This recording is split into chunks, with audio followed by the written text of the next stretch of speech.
आणि आता बातमी मोठी आहे, राजकीय आहे। मुस्लिम समाजाबाबत सतत वादग्रस्त विधान करणाऱ्या नितेश राणेंवरून महायुतीमध्ये नवीन वाद निर्माण झालेला आहे।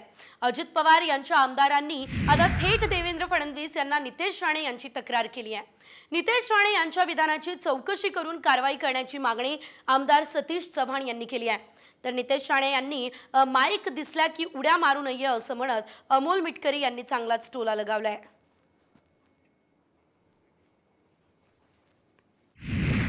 त्यांच्या धमक्याला भीक देणारे आम्ही लोक आहोत का?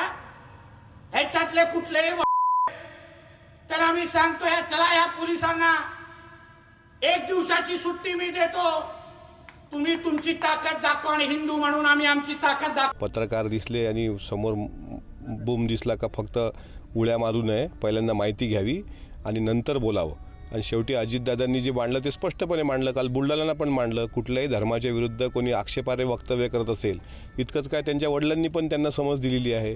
अजितदादांना त्यांच्यासारखा त्या फुल टाईम रिकामे आहेत ते राणे। अजितदादा कामाचे व्यक्ती आहेत, त्याच्यामुळे त्यांना ज्या व्यक्तीला कामधंदाच नाही तो व्यक्ती जसा बळबळ करत राहतो।